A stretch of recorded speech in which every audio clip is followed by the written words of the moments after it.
Let's face it, in our busy lives, we don't eat enough fruits and vegetables. In fact, according to the CDC, only 1 in 10 Americans are eating the recommended daily amount of fruits and vegetables each day, missing out on essential vitamins, minerals, fibers, and antioxidants. And that's where Balance in Nature comes in. Balance in Nature sources only the best produce, free from pesticides, heavy metals, and harmful bacteria. And Balance in Nature is the best fruit and vegetable product on the market. They use only fresh, whole fruits and vegetables inside each capsule.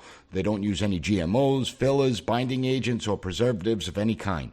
You're getting real food, real science, real nutrition. I would never endorse a product that I don't use myself, and since using Balance in Nature, I feel more alert, I have more energy, my focus is sharper, and I feel great. Live life to the fullest and choose Balance in Nature. And guess what? P.A.S. Report listeners can get 35% off the first preferred order. Start getting the recommended daily amount of fruits and vegetables you need by using code PAS at balanceofnature.com. Welcome to the P.A.S. Report Weekly Roundup Podcast. The P.A.S. Report provides an honest analysis on the critical issues that matter to you without the biased media filters. Here's your host, Professor Nicholas Giordano. What's up, everyone? Welcome to the P.A.S. Report Podcast. This is your host, Nick Giordano, and I had a whole episode lined up for you today. It was recorded, edited, I had it ready to go, and I was looking forward to releasing it because in this episode, I was going to explain how we keep pretending we live in a free society. Then, around 6 p.m. on Monday, news reports began to break that the FBI raided Trump's house. And so the episode I had planned, that's going to have to wait until next week because what took place on Monday with the raid on Trump's house has extraordinary ramifications and it needs to be discussed.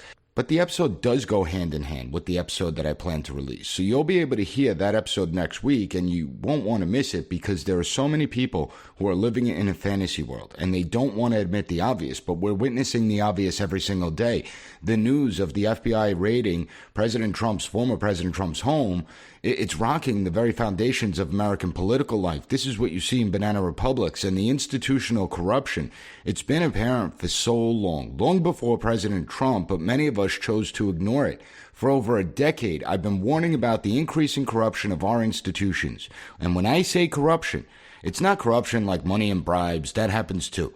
But it's the corruption of power, where unelected bureaucrats think that they could do whatever the hell they want, consequences be damned. Bureaucrats that believe they are so much smarter than everyone else. Bureaucrats that believe that they alone are the guardians of democracy. Bureaucrats that believe that they are the ones in charge of the system. Not you, not our elected representatives, but they're the ones that hold the power. And because we ignored the corruption for so long, because we buried our heads in the sand, the institutional corruption has metastasized, getting worse and worse, and it now threatens the very fabric of American life. And I want to make it very clear to all you, yes, I am a conservative. I don't hide that. I provide my opinions, I have conservative beliefs, but no matter what your political affiliation is, you need to pay attention to this episode. Some of you may not be fans of the former president. I don't care if you support him, I don't care if you despise him. And I know I have a lot of people on the left that listen to the show, but this is much bigger than just one person or one office. Pandora's box was opened quite some time ago, and I warned about that.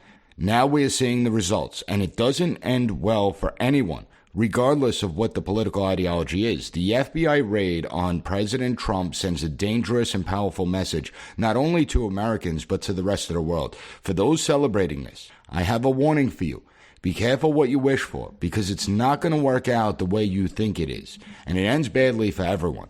I'm going to get into it all. Before I do, make sure to click the follow button so you never miss an episode of this podcast. Also, visit the PAS Report website, PASreport.com. Now, first, I'm going to explain what we know and what we don't know about the FBI raid on Trump. Then I'll get into how coordinated and frightening this actually is, how it may play out. I'll also give specific examples of the corruption and double standards that we have witnessed, and I'll wrap up the episode with the long-term implications of this gross abuse of power by out-of-control corrupt bureaucrats. Remember, this is a fluid situation, so the information can quickly change as more information gets developed, but from what we know so far, we are hearing reports that the FBI raid on Trump is regarding boxes of documents that he took when he left the White House. There are allegations that the documents were taken in violation of the Presidential Records Act and that these documents should have been handed over to the National Archives once the president left the White House. There are also reports that some of the documents are classified And obviously, it's illegal to remove classified documents and bring them to unsecured locations like Mar-a-Lago or like on Hillary Clinton's server. There are reports that some within the FBI feared that the president was going to destroy these records again, like Hillary Clinton's server. And so they had to move quickly to retrieve them. But they didn't do that when it came to her server. Now, that excuse doesn't pass the smell test, I'm sorry, because it was reported in December of 2021 that the National Archives alerted the former president and his team that boxes of documents should have been turned over to the National Archives when Trump left the White House. In February, it was also reported that throughout the last year, the Trump team was cooperating with the National Archives to locate any documents that should have been turned over. In the same month, the National Archives actually released a statement saying that the Trump team was voluntarily helping them in locating these documents, and that the Trump team informed them that there were 15 boxes of documents that they have compiled. From the same report, the documents were letters from foreign leaders, they were mementos and gifts, and by all accounts, there was nothing nefarious going on. President Trump and his staff also stated that they were cooperating with the National Archives and the FBI. So if this is true, then why the raid? I don't understand this. If it's not true, then why wouldn't the FBI just try subpoenaing the documents rather than get a sealed search warrant, send dozens of FBI agents to kick in a former president's door and search every room and break a safe? That doesn't make a lot of sense to me. A subpoena would have been far less controversial. In fact, it wouldn't have been controversial at all. But there is a reason they didn't do that, and I'll get into it in a minute. We also know that when the FBI raid on former President Trump occurred, they searched every room, cracked a safe, took documents indiscriminately. They didn't check to see if these were National Archives documents. They were just taking any document they saw, putting them in boxes and loading them up. So now, I'm going to get into that later too, because that raises several concerns. So there isn't a whole lot of information out there. That's what we know.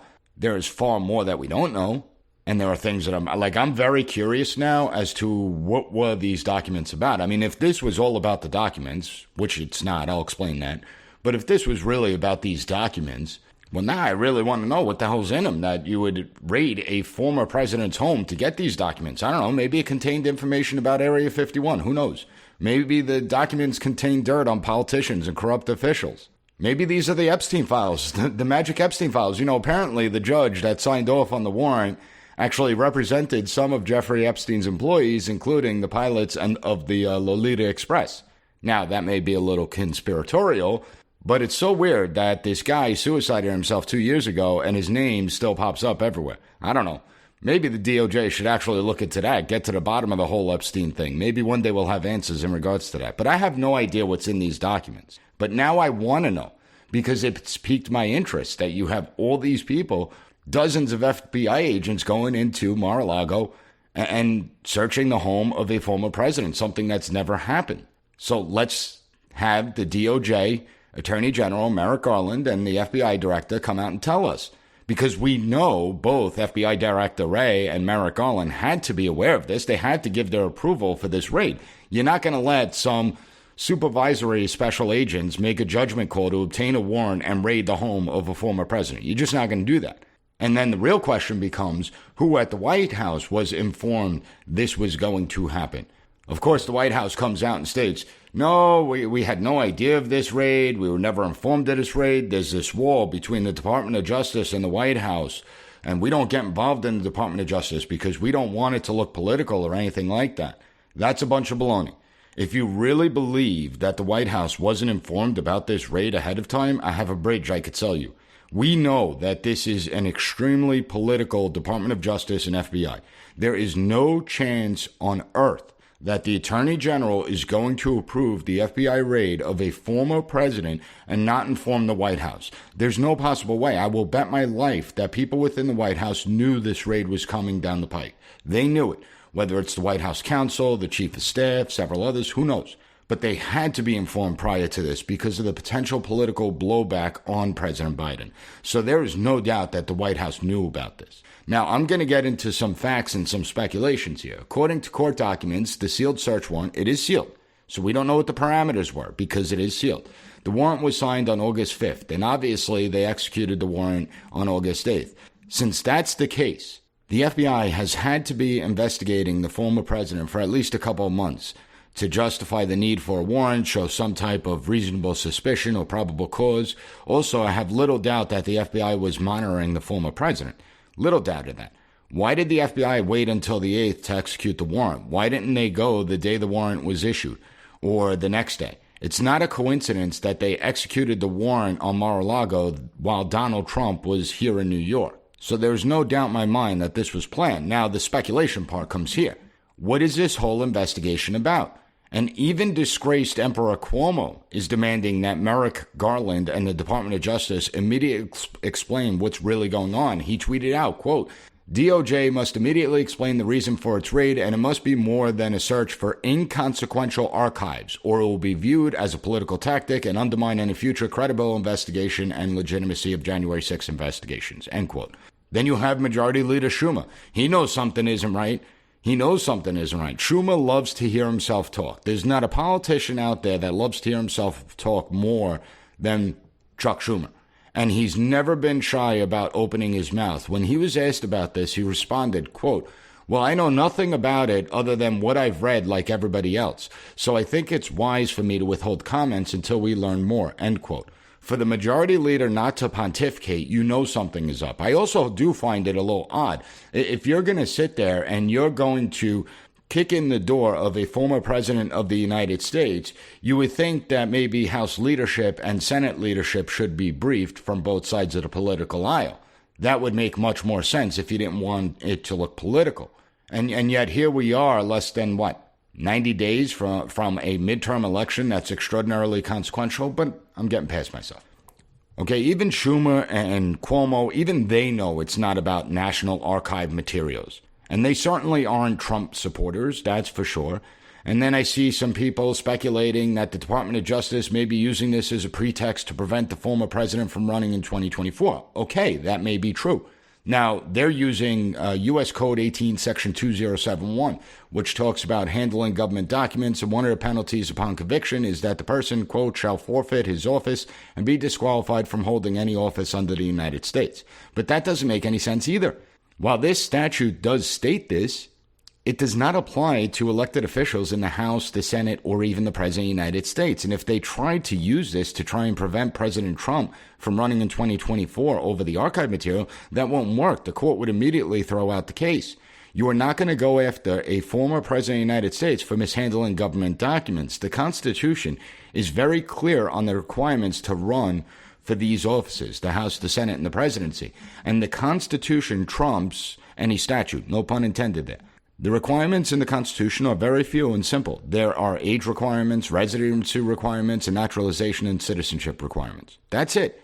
Nowhere does it state that if a person is convicted of a crime, mishandling government documents, that they're going to be disqualified from running for these offices. Nowhere does it state that in the Constitution. It's crystal clear, and I would think that those at the Department of Justice know that as well.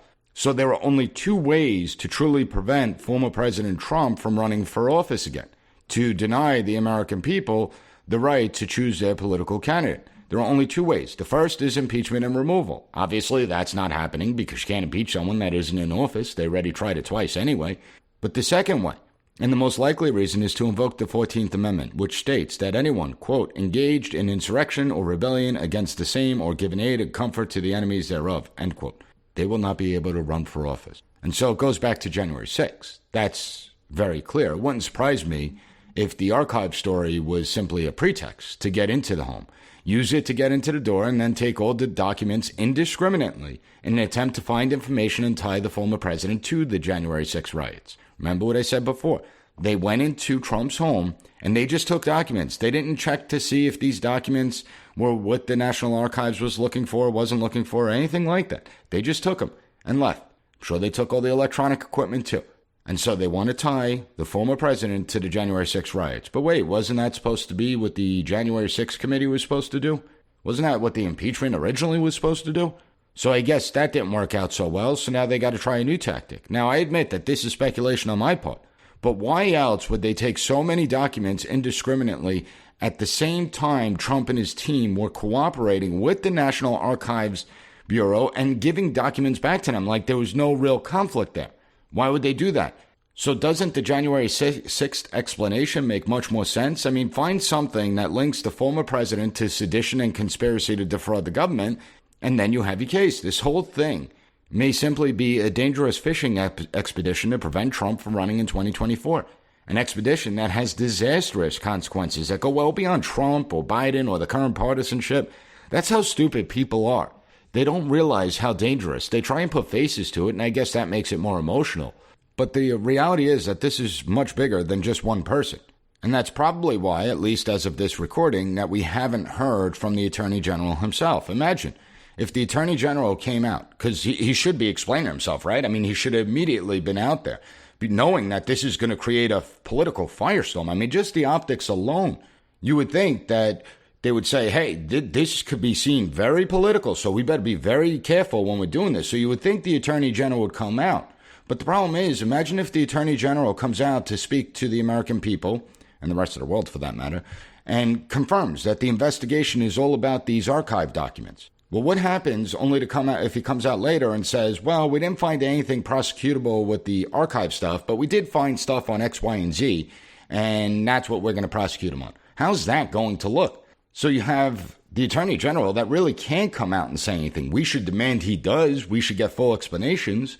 But if he says something and then it turns out a couple months later, probably right before the election, because it turns out that when you're 90 days away from an election, a consequential election like the midterms, that's going to be the October surprise. So at least now we know, I guess. They gave us the heads up.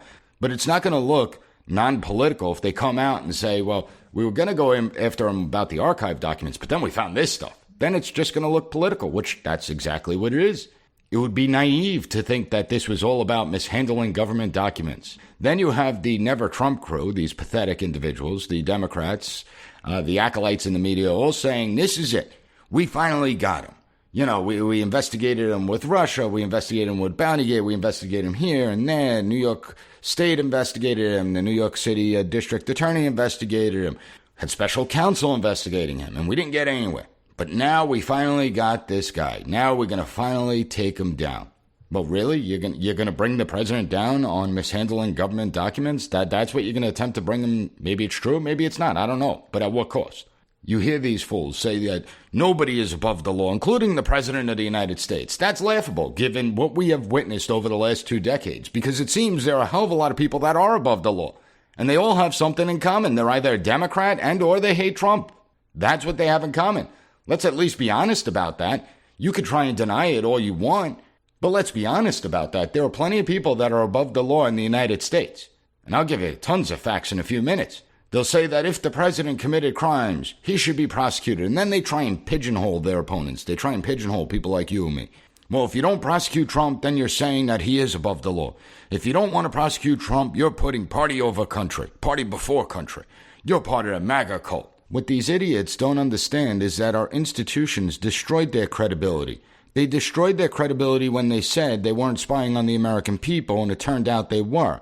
They destroyed their credibility when they spied on sitting members of the United States Senate Intelligence Committee. They destroyed their credibility when it came to the whole Russian collusion hoax and Bountygate. They destroyed their credibility by telling us that for 20 years we were making progress in Afghanistan, that the Afghan army would be able to hold the country, that the Afghan government would be able to stand, only to have it collapse in less than a week. See, I know that facts could be inconvenient for these people. I get it. I understand that facts are inconvenient for a lot of people, but get your heads out of the sand. Stop living a lie. Stop living in a state of denial, because here are some facts that show why people like me have little faith in our institutions and why so many people don't trust anything they say or do anymore. They're the ones that destroyed the faith in the institutions. Fact, Biden's laptop is real. And there wasn't Russian disinformation like the officials were telling us. They straight up lied to us. Fact, we know who the big guy is. It's not a secret because we have Biden's documents. Fact, we know Hunter and President Biden shared bank accounts. And we know Hunter paid his father's bills. Fact, we know the Bidens received millions from foreign entities and they never registered as foreign lobbyists or foreign agents. Fact, we know that the Bidens were using government resources to influence policies for personal gain. Fact, we know Hunter lied on his firearm application and the Secret Service, which are government resources, was sent to try and clean up his mess. Fact, we know the FBI was used to retrieve Ashley Biden's diary. Since when does the FBI track down personal diaries? Fact, we know the FBI lied to the FISA court and manipulated evidence. We know Kevin Kleinsmith pled guilty to manipulating evidence that he presented to the FISA court. Fact, we know the FBI doubted the Steele dossier, but they used it anyway as a pretext to launch an investigation into a presidential candidate and then a duly elected president of the United States. Fact, we know the FBI was aware that the dossier was funded by the Clinton campaign. Fact, we know DOJ official Bruce Orr's wife worked for Fusion GPS, which was the go-between for Hillary's campaign and her lawyers from Perkins Coie. Fact, we know Comey and McCabe lied to officials. We know Comey took classified information, gave it to reporters so that a special counsel can be launched to investigate then-President Trump. We know McCabe disclosed classified information to reporters. Fact, we know FBI agents wanted to prevent Trump from becoming president through their own text messages, not me putting words in their mouth. Those text messages showed a deep-seated malice towards the president and his supporters. Fact, President Trump is the most investigated person in history of the United States. He's been investigated by the FBI and the Department of Justice. He's been investigated by the Southern District of New York. The special counsel investigated him. The Manhattan District Attorney investigated him. New York State Attorney General investigated him. He's being investigated by Georgia officials. Congress investigated every aspect of his life. Those are facts. You may not like them, but it's facts. And it's funny because they're constantly trying to call Trump dumb and stupid and he doesn't have any intelligence. But if he's guilty of all these things they accused him of, he must be a criminal mastermind. I mean, he must be a criminal genius if he could evade prosecution from all those investigations where millions of documents were turned over, tons and thousands of witnesses, and yet he was able to skate without any charges. So it's either he's this criminal mastermind, he's a genius, or he didn't break any laws and they are grasping at anything to try and take him down.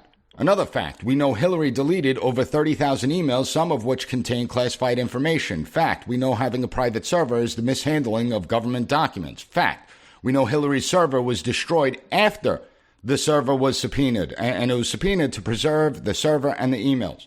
We know that the company that wiped the server clean sent an email message about wiping the server with the subject line stating, quote, Hillary cover-up operation work ticket archive cleanup, end quote. Fact, we know that several people in the Clinton orbit, including Cheryl Mills and Uba Abedin, lied to officials but never were charged with perjury. Fact, we know James Clapper and John Brennan lied to Congress on several occasions when they said that no government program exists that spies on the American people. We know they were never charged or prosecuted for lying to Congress. Fact, we know that Eric Holder and Lois Lerner were never prosecuted for contempt of Congress, but Steve Bannon was. Fact, we know the IRS targeted conservative groups. Fact, we know we were lied to when we were told that if you get the vaccine, you will not get COVID. And yet here they are trying to destroy people's lives, firing them from jobs, all because they won't get a vaccine that doesn't stop any spreading or transmission of the coronavirus. Fact, we never saw a raid on Hunter Biden, Joe Biden, Hillary Clinton, Antifa, Black Lives Matter, Comey, McCabe, Brennan, or Clapper. Isn't it funny how that works? Never saw the FBI raid them, their homes. And when they did arrest someone for Black Lives Matter, what'd they do? They called the attorney. We need your client to turn themselves in.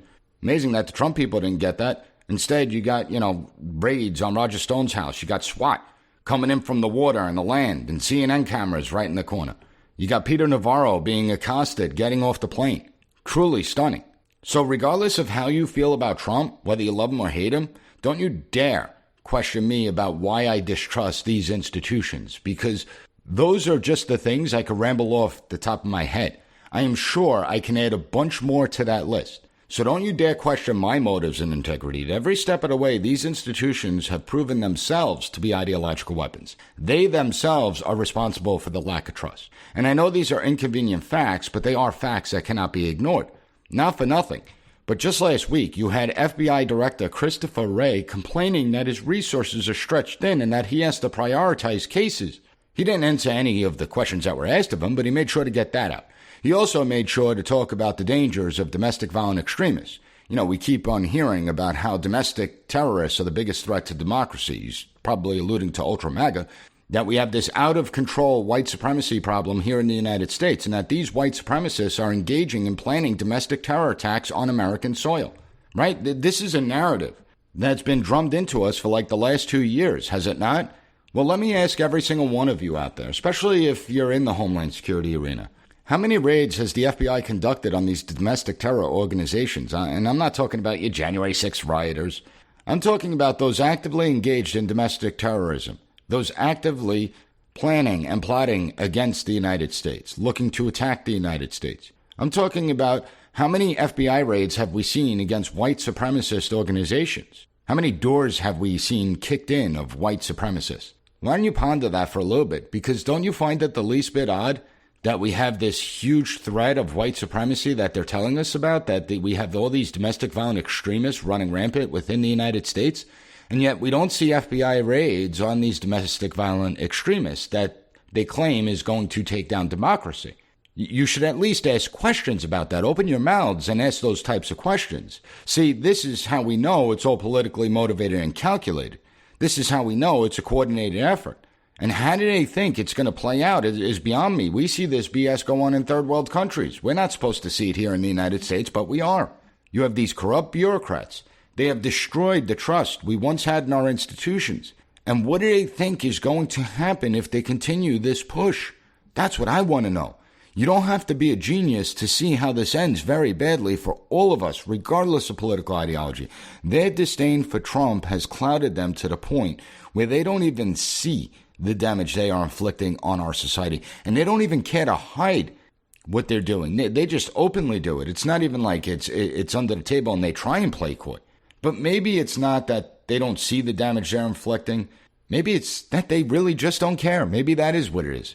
Maybe they want something to happen so that they could justify this massive power grab and complete the ideological weaponization of our institutions. I mean, you had investigation after investigation. There comes a point where you leave him and his family alone. I mean, especially when you look at Joe Biden and how Biden is guilty of everything they accuse Trump of. Everything. You look at the creepiness of that family, what that family has done, how they've exploited the taxpayers of this country, how he has mooched and leeched off this country for so long. And yet that's okay. We'll turn a blind eye for that if we're part of these institutions. We're going to lie and tell everyone it's Russian disinformation. And yet I'm supposed to believe these institutions are operating on the up and up. Amazing, right? They talk about threats to democracy. But the reality is they've become the real threat to democracy because they're going to do anything to marginalize and silence political opposition, even if it means destroying the country and violating the Constitution, because that's where it goes. Remember what I said at the beginning of this episode. They need to be very careful what they wish for, because they are creating an environment that they won't be able to control. And when everything does spiral out of control, we all lose. It doesn't matter if you're a conservative, a Republican, a Democrat, libertarian, progressive, regressive, whatever. It doesn't make a difference. We all lose. And so when are they going to wake up and realize this? You know, it's interesting because they despise Trump so much. And this is how dumb and blind they are because of their hatred.